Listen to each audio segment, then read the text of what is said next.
Hello everyone, welcome to the What is the Problem with the One Project response. This is a response to the article written by William G. Johnson, one of the speakers at the One Project and the author of this article that has caused quite a bit of buzz in the Adventist community. This thing has been posted on my Facebook wall a lot today, and normally I wouldn't give this thing a second thought, but because it's happening a lot and because a lot of you are not responding very positively. In fact, some of you were saying, you better not be making fun of my friends or I'm going to do something about it. First of all, please guys, calm down, because when you start fights, Satan wins. Why? Because even if you win the fight, you don't get anything, you just get exhaustion. I should know, because I've been involved in a lot of spiritual warfare myself, and for the most part, I am just exhausted. I'm tired of it. And that's why I don't go to church very often. But I'm going to get to the point very quickly. Mr. Johnson has a lot of wonderful things to say about the One Project. He goes into a lot about what the events are. And my advice to him is, get to the point, mate, because you really didn't for most of the article.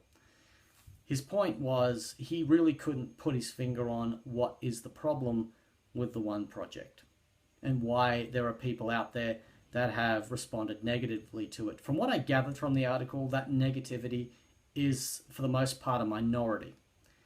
So I wouldn't be too worried about that. And also, mate, if you want to have some more diversity in your One Project meetings, from what I've seen, a lot of your speakers are white. If you want more diversity, try and have a greater diversity of speakers involved.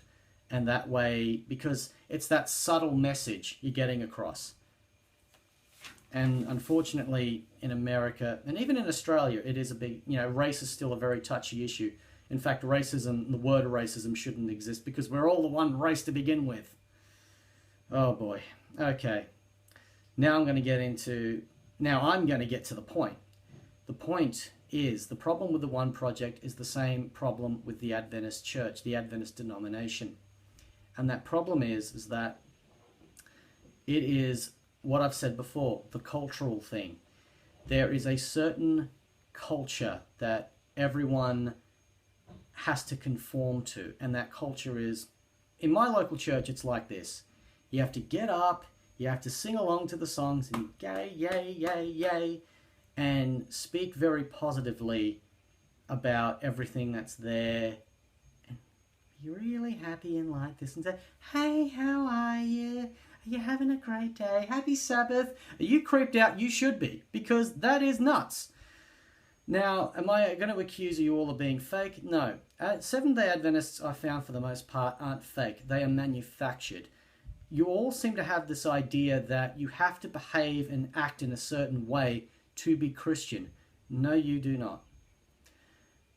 My biggest criticism with the One Project when I went to it, and I preface this by saying I believe I may have come under heavy spiritual attack while I was there, so I can't really be critical of this, and anything I say you do need to view with the greatest assertion, was that it was not Christ-focused enough.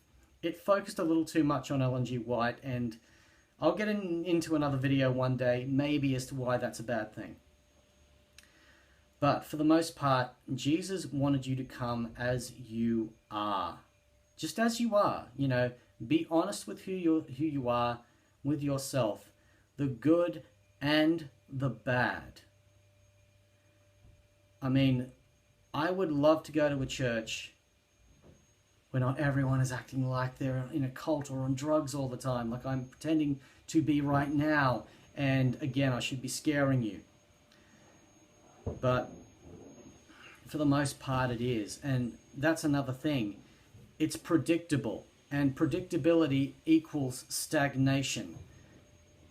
And I didn't really learn anything new from the One Project. I didn't feel that it was going to help me propel myself to the next level of Christianity.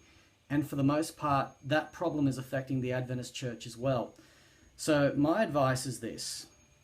Some very honest self-reflection, not just for the One Project, but for the church as a whole, about what was Jesus really on about? And, you know, in our efforts to maintain this organized religion, have we missed a lot of what Jesus was really trying to teach us? Have we missed a lot of the wisdom that he wanted to give to us? So I'm going to leave it at that. I'm going to put this up there, and I'm going to let you all respond to it in whatever way you wish. And with that, thank you for listening, and have a great day.